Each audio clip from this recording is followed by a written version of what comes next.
Welcome to this tutorial match of the Final Fantasy trading card game. Here we will be demonstrating a match talking about some of the key mechanics you may see in your normal game. To start a game, you must compile a deck of 50 cards. Shuffle your cards, as your opponent will, and offer your deck to your opponent to cut your deck or shuffle it in a manner they deem necessary. Then, use a method to determine who will go first. Here, you can see Alex and I roll dice, and the winner of the highest number will get to determine the order of play. I won the roll with 6, so I will choose to go first. You may offer to pass to your opponent if you wish and allow them to go first. Then each player draws a starting hand of 5 cards. If you are pleased with the cards in your hand, you may keep them and proceed to the play state. If you are not pleased, as you can see Alex here, you may mulligan your hand, putting the 5 cards you drew to the bottom and drawing 5 new cards from the top. However, you are only allowed a single mulligan, so at this point you must keep the cards in hand.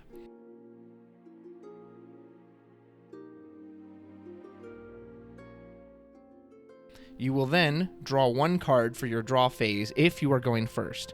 This is the only time during the draw phase you will draw a single card. Every other time you will draw 2, but the player who goes first will always draw 1 card for their first turn instead of 2. In my main phase, I will pitch the Crystal Exarch to generate 2 Earth CP, Louisoix to generate 2 Lightning CP, and Ramuh to generate 2 Lightning CP as well. When you pitch a card from hand, you discard it, and it will generate 2 CP of the element of that card. So the Crystal Exarch generates 2 Earth CP, Louisoix generates 2 Lightning CP, and Ramuh generates 2 Lightning CP. I have a total of 6 CP. I will now play Minfilia to the field, which is a 6-cost Earth backup. When you are playing a card of one of the 6 main elements, at least one of the CP paid must be of the matching element. So in Minfilia's case, at least one of the CP must be an Earth CP in order to play her to the field. When Minfilia enters the field, she allows me to choose 2 characters from my break zone and return them to my hand. We have a backup, a forward, and a summon. Backups, forwards, and monsters are considered characters. Summons are not, so in this case, Ramuh is an ineligible choice. Notice that Minfilia entered the field in a state known as dull, in that she is sideways or horizontal. Backups will always enter the field in the dull state, whereas forwards will always enter the field in the active state. When a card is active, it is vertical or up and down. The phases of the Final Fantasy trading card game are as follows. You have the active phase, followed by the draw phase, main phase 1, the attack phase, main phase 2, and the end phase. For every turn, you will pass through all of these steps. In the beginning turns, it's often not very relevant to do much besides the main phase 1, sometimes the attack phase, just to speed the game along. But keep in mind, if you have a card that specifies a certain phase that it activates in or has an effect in, you do go through every phase during every turn. So even if someone does not say that out loud, it does still happen. As Alex has gone second, he will now draw 2 cards for turn. Alex will pitch the Red Mage to generate 2 Fire CP, and Emmett Selk to generate 2 Ice CP to play Conjurer to the field.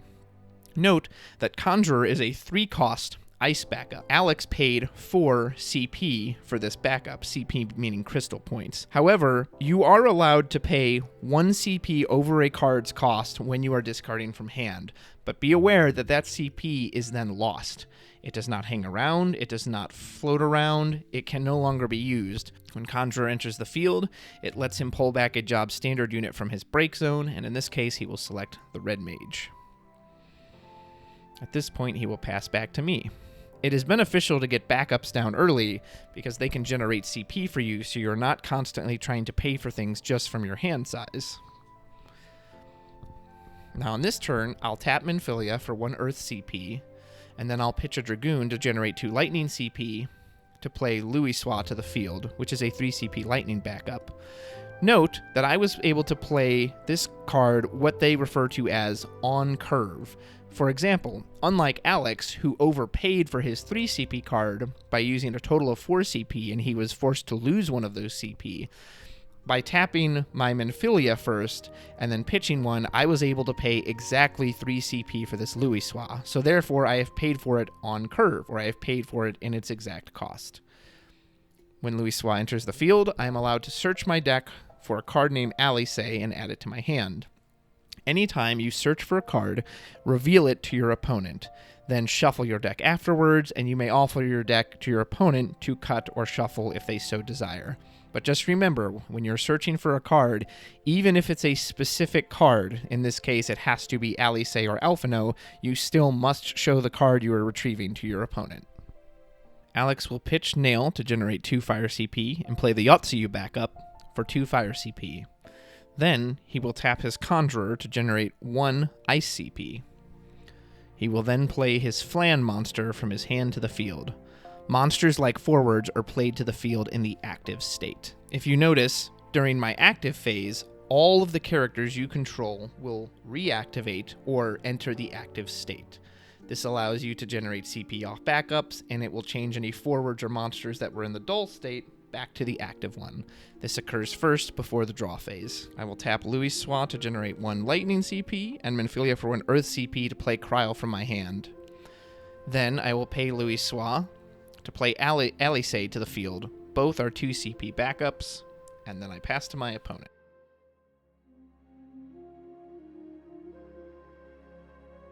Alex will pitch 1 copy of Ranjit to generate 2 fire CP and play Red Mage to the field. When Red Mage enters the field, it chooses a fire forward you control and gives it Haste and Brave. Please note that even though Alex does not have a valid target for this effect, he can still play it to the field. While he will not get the benefit of the effect, he now does have another backup on the field to help him generate CP. As my active phase occurs, I reactivate the 4 backups I have and draw 2 cards. At this point, I will tap 3 of my backups to generate 2 Earth CP and 1 Lightning CP to put down the Crystal Exarch forward to the field. Forwards enter in the active state. I will follow that up by tapping Alice for 1 Lightning CP and pitching another Earth card from my hand, in this case, Kryl, to generate 2 Earth CP to play Dark Knight to the field in the active state. I then pass to my opponent. However, before I can pass, Alex would like to react on my main phase 2. He's going to use the ability of his Flan, which can be used on either player's turn. He will pay a single ICP and dull his Flan, or tap it, in order to use the Flan's effect to search out a card named Flan from his deck. The Flan card has a dull symbol on it, which is this little arrow here.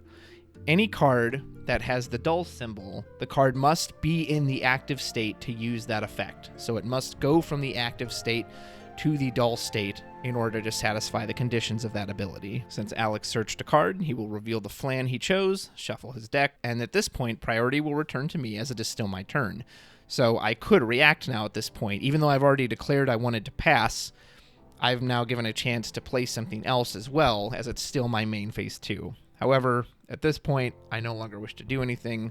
I will continue to pass to Alex. Notice that Alex did not use the CP available to him through the backup Yotsuyu. When it returns to Alex's turn for his active phase, that CP will be lost. So, if you do not use the CP on your turn, and do not use it for an effect on your opponent's turn, that CP is essentially lost, and because that backup was never tapped for it. Alex will tap all 3 of his backups, including 1 Ice CP, to play the forward Emmet Selk to the field. Emmet Selk has an optional effect that Alex can pay an additional 4 CP to search his deck for a 4-cost ice backup or less. Alex will pay 4 CP from hand to search his deck for that 4-cost ice backup. In this case, he will retrieve Conjurer. Emmet Selk then declares that the backup is immediately played to the field. And since the backup enters the field, the Conjurer will get its normal enter the field effect, in which case Alex can pull back a job standard unit from his break zone, in which case he will choose the Bard. At this point, Alex will discard the Bard in order to pay for the Flan to the field. Again, note that he overpaid by 1 CP, and that CP disappears. The Flan has an action ability that he can tap it and put it into the break zone in order to make your opponent discard 1 card from their hand. Normally, a character with the dull symbol that requires the card to go from the active to the dull state as part of an ability must wait 1 full turn before it can use it. When forwards enter the field, they have Summoning Sickness, or they cannot attack or use a dull ability the turn they were brought into play.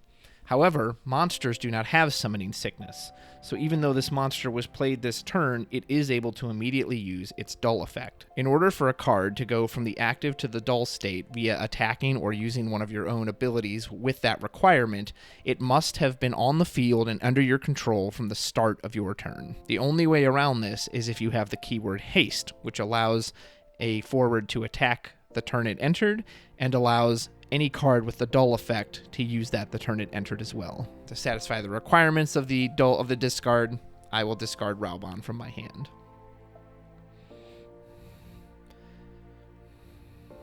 All my characters reactivate, and I'll draw 2 cards. I will tap 4 backups to play Miner. When Miner enters the field, he allows me to look through my own break zone and recover a backup in the break zone. In this case, I'll choose Louisoix. Note that the break zone is public knowledge to all players involved. While the deck and the hand are considered hidden zones, any player can see what cards are in either break zone at any time.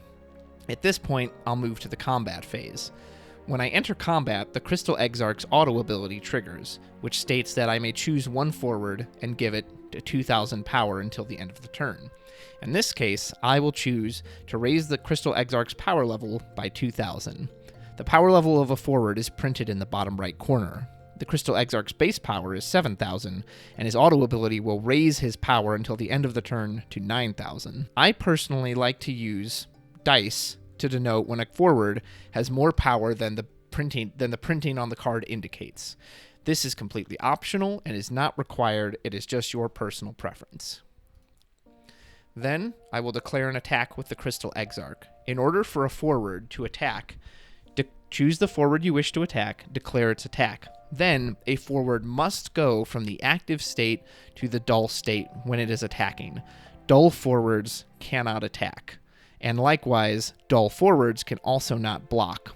Only an active forward may attack or block. At this point, Alex has 2 choices. He can either block the attack with a forward, or he can let the attack go into damage, assuming he doesn't have any kind of summon or ability he can respond with. Alex will choose to let the card go to damage, so you take the top card off your deck and flip it up to reveal it and put it into a marked damage zone, which you can see on my playmat. In this case, Alex revealed the card Yotsuyu. When you have received 7 points of damage, you lose the game. Then I will declare an attack with my Dark Knight. In this case, Alex will choose to block. When a forward blocks one another, we go to the damage resolution. Assuming no one has any abilities to use beforehand, you basically compare the forward's power. My Dark Knight has 9,000 power. Emmett Selk has 7,000, so they will deal that power to each other at the same time. Emmett Selk will receive 9,000 damage, and the Dark Knight will receive 7,000 damage. So, when a forward has received damage equal to or greater than their power, they are broken and put into the break zone. However, in this specific case, the Dark Knight has a special ability that says if he receives damage, that damage increases by 4,000.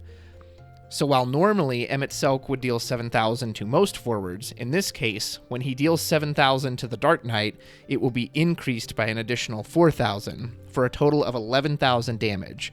This exceeds the Dark Knight's power by 2,000, and thus he is broken. Then I will move to my second main phase, pitch Louisoix, and put Urianger to the field. When Urianger enters the field, I reveal the top 2 cards of my deck, and if I reveal a Category 14 card, I may add it to my hand.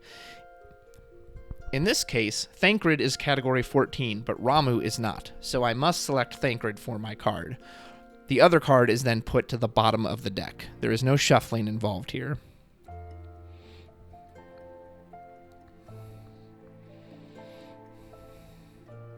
As I go to pass my turn, I will enter my end phase. During the end phase, all end-of-turn effects take place. So, for example, the Crystal Exarch's ability, which increases 2,000 power until the end of the turn, now fades away at this point. Damage is wiped, the forwards are reset, and we move on to the next person's turn.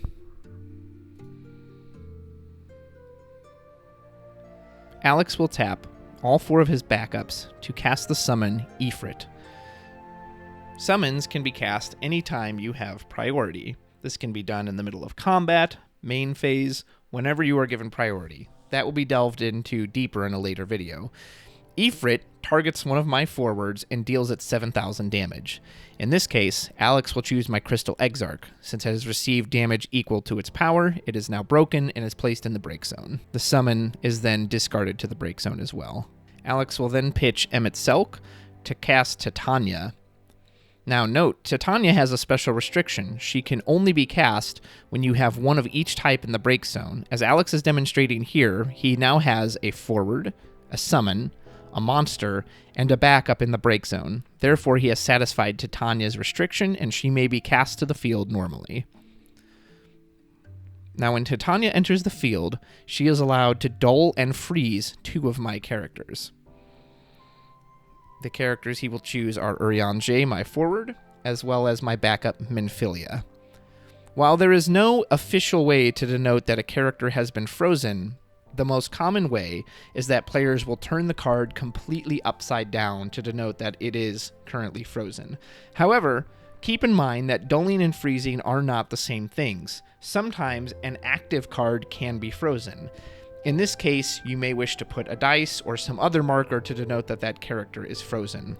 When a character is frozen, it means this card will not activate during that owner's next active phase. Keep that in mind. When a card is frozen, it will not activate during its owner's next active phase. When Alex passes to me, notice during my active phase, the 4 characters who are not frozen will activate as normally. However, Minfilia and Urianger, which have been frozen, will not activate during this active phase. So they will simply remain dull. I will tap 3 backups to play the Oracle of Light to the field. The Oracle of Light is a light card. What's special about light cards is that they cannot be discarded from your hand to generate CP. However, they do not have a specific element requirement when being played. Therefore, I could tap 3 lightning, 3 earth, 3 whatever to put down a light or dark card. Also, please note that there may only be 1 light or dark character on your side of the field at any given time. So since the Oracle of Light is down, I could not put down another light or dark character at this point. Also note that in order to generate CP, a backup must go from the active to the dull state. Since Minfilia was frozen, I was not able to dull her this turn to generate CP. The Oracle of Light also has a field effect that reads, the Job Sign of the 7th Dawn forwards you control gain 2,000 power. I will put a dice showing the number 2 on my Urianger forward, showing that his printed power is currently being increased by 2,000. Alex will use his Flan ability. He will dull it, put it in the break zone in order to make me discard 1 card from my hand.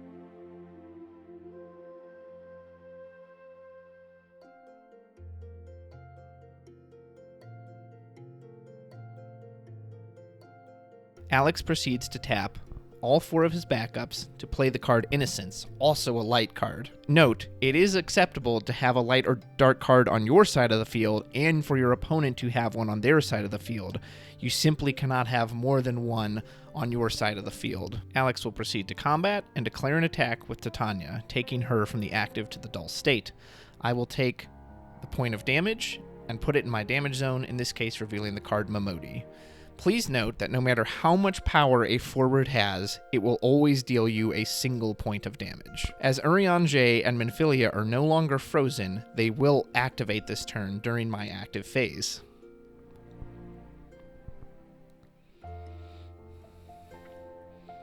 At this point, I'm going to use Minfilia's action ability. I must dull her, pay 2 Earth CP and a single CP of any color, and put Minfilia into the break zone.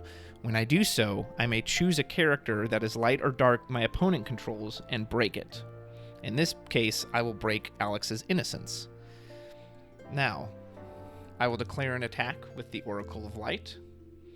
Alex will take it for damage, revealing Ophelia. At this point, I decide to leave my Urianger up, potentially to block, and I pass to my opponent.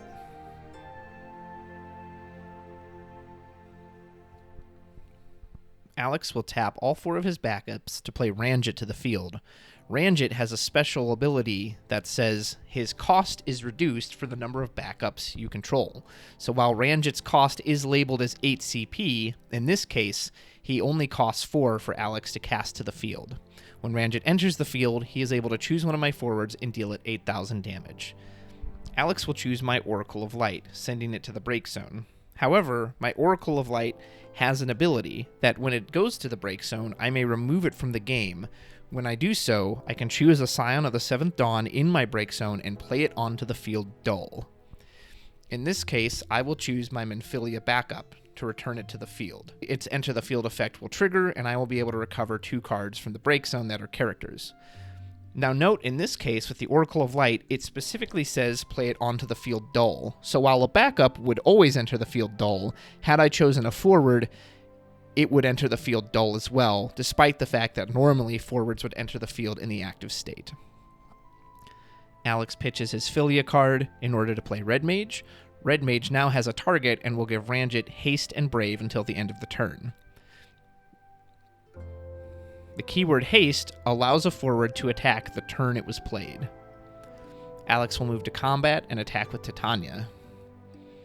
I will take the damage. My Urianger has now lost his field buff from the Oracle of Light, and reveal an Y'shtola that I take as the 2nd point of damage. Now, since Ranjit has the keyword Brave, what Brave means is that when a forward attacks, it does not go from the active to the dull state. Brave allows a forward to attack and still maintain its active state. This is beneficial since it allows the forward to then block on your opponent's turn. I reveal Urianger off the top of the deck. Urianger has a special effect called EX Burst. If a card with the EX Burst symbol is revealed and put into the damage zone, then that effect will trigger like normal, as though the card had been normally played. In the case of Urianger, when he enters the field, you reveal the top 2 cards of your deck, and you may add a category 14 character among them to your hand and return the other cards to the bottom of the deck in any order. Even though Urianger is on the field currently, that doesn't matter. When a card is hit into the damage zone, if it has the EX Burst symbol, the EX Burst will trigger and the effect will go off like normal. In this case, I reveal 2 category 14 characters, and I choose to accept Minfilia. Please note that all EX Bursts are optional, and that is up to the player who has received the EX Burst. You do not have to trigger them, that is entirely up to you.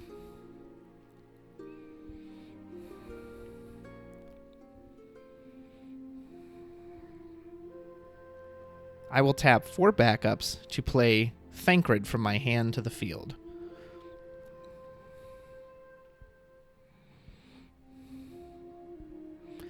Thancred has a special effect that if another Scion of the Seventh Dawn enters the field, he is given Haste, Brave, and 2,000 power until the end of the turn. I will now pitch a copy of Alice to play Alphino to the field. Since Alice is a Scion of the Seventh Dawn, he will trigger Thancred's effect, so Thancred now has Haste, Brave, and 2,000 power until the turn's end. I will move to combat and declare an attack with Thancred. Since Thancred is brave, he will not dull after attacking. However, this allows me to do a very special opportunity. Since Thancred is brave, I now have an opportunity to use his special ability, Blasting Zone. Blasting Zone requires Thancred to dull and pitch a copy of card named Thancred. Anytime you are using a special ability and you see that S symbol, you must discard a copy of that card with the same name. Note, in this case, it does not have to be the exact same card, it just has to have the same name. So as you'll see here, I will discard a copy of a different Thancred, but since it is card name Thancred, it satisfies the requirement. Now, I can dull Thancred for the effect after the attack. This has the benefit that the attack is now already coming through, so I'll use the Blasting Zone special to blow up my opponent's Ranjit for 10,000 damage. And since the attack is still coming through, at this point, Alex will take it as damage. So just to recap, I attacked with a brave forward, which meant they did not have to dull when attacking. Then I used the special ability Blasting Zone, which requires me to dull Thancred and discard a card of the same name. then I'm able to deal my opponent's forward damage equal to Thancred's power, and the attack still goes through. An attack will go through as long as the forward is still on the field at the time your opponent allows the attack to resolve. I now declare an attack with Urianger. Alex will take a 4th point of damage. And now I tap my backup Alice in order to give my Alphino haste. By dulling Alice, I can use that action ability to give a card named Alphino haste. Alphino will swing in for the 5th point of damage. At this point, Alex has triggered the EX burst of Gaius, which allows him to search for certain category 14 cards and add them to his hand. In this case, he will choose Ritalin, which he will reveal to me before adding to his hand and shuffling his deck. Again, EX bursts are optional. Whoever has triggered the burst, it is not mandatory. You may choose to ignore it if you wish. As I go to end my turn, you'll notice I have 6 cards in hand. When you reach your end phase, you can only have a maximum of 5 cards in your hand. If you are over this limit, you must select as many cards as necessary to discard so that you end your turn with 5 in hand. In this case, I have 6, so I must select 1 card to discard. That way, I satisfy the end of turn limit of 5 cards in hand. Notice that my Alice has a field effect, which gives my card name Alphino 1000 power, which is why he currently has a die on him with the number 1. Alex will tap 4 of his backups and pitch 1 card from hand in order to play Gaius to the field. Gaius has 2 effects on entry. One is the previous search effect we saw off the EX burst. However, the second is that anytime Gaius or a 14 character or 14 forward enters your field, you may choose 1 forward opponent controls and deal it 3000 damage.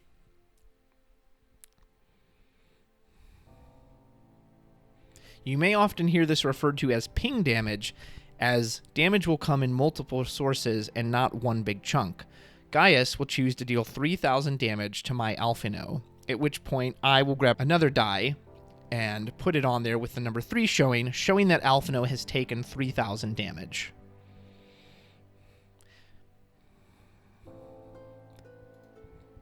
If Alex were to end his turn right now, during the end phase, that damage would be wiped clean and Alphino would be fine. Of course, Alex isn't going to let me off that easy, so he'll tap his Conjurer, pitch Ritalin from his hand, and play a Ranjit to the field. Now, when Ranjit enters the field, he'll get to deal 1 of my forwards 8000 damage. In this case, he'll choose to kill Thancred. But Ranjit will also trigger Gaius' ability to deal 3000 damage, which he will choose my Alphino. My Alphino has now taken a total of 6000, which is equal to his power, so he will break. Thancred will also break to Ranjit's effect. At this point, Alex will move to combat and declare an attack with Titania, taking her from the active to the dull state. I have revealed an EX burst in the form of Ramuh. When Ramuh is revealed as an EX burst, I choose 1 forward my opponent controls, and it loses 8000 power until the end of the turn. In this case, I will choose Ranjit. Since Ranjit has 8000 power, when it loses 8000 power, its power becomes 0. When a forward's power becomes 0, it is placed in the break zone. Please note that this is not considered breaking a forward, it is simply placed in the break zone. So if your opponent were to have a forward that said it could not be broken this turn, reducing its power to 0 will get around that restriction because you're not actually breaking it, you are simply placing it in the break zone. At this point, I will tap 2 of my backups and pitch 2 cards from hand to generate 6 CP. In this case, a spare copy of Minfilia, my backup Minfilia and Miner for Earth CP, and then a copy of Dark Knight to play Y'shtola to the field. When Y'shtola enters the field, I can choose a forward in my break zone. If its cost is equal to or less than the number of Job Scions I have on the field, then I may play it straight to the field. So for example, I have Y'shtola, Urianger, Minfilia, Kryl, and Alice. That's 5 Job Scion of the 7th Dawn, so I may choose a forward of cost 5 or less and play it onto the field. In this case, I'll choose Thancred. I will now tap my Louisoix and my Kryl to play Alphino to the field. As Alphino is a Job Scion, he will trigger Thancred's effect, giving Thancred haste, brave, and 2000 power until the end of the turn. I will now pay out the Exarch and the Black Mage, my remaining cards in hand, in order to play my Dragoon. When my Dragoon enters the field, he gives Thancred first strike until the end of the turn. I'll move to combat and attack with Thancred. Here, Alex will block with his Gaius. Now note, normally when two forwards attack each other, when it goes to damage resolution, they will deal their power as damage to the other. So for example, normally in this case, Thancred, without the ability of First Strike, Thancred would deal 10,000 damage to Gaius, and Gaius would deal 8,000 damage to Thancred. However, when a forward has First Strike, they get to attack first. So in this case, Thancred will deal 10,000 damage to Gaius before Gaius can ever deal his 8,000 back to Thancred. Gaius will break without ever dealing return damage to Thancred. If two opposing forwards both have First Strike, then they deal combat damage as normal. Please also note that blocking does not use the stack, so once an attack is declared to be block, no matter what else happens before the end of that combat, that attack cannot go through for damage. I will now declare an attack with Urianger. Alex will take this as his 6 point of damage, revealing a Flan, and then I will use my Alisaie's action ability. I will dull her to give my Alphino haste to go in. Alex will take the 7th point of damage. Note that even though he revealed an EX burst, it does not matter. At the moment 7th damage is achieved, the player who has received 7 damage loses, and the opponent wins. In this case, we give a virtual handshake, and good game, well played.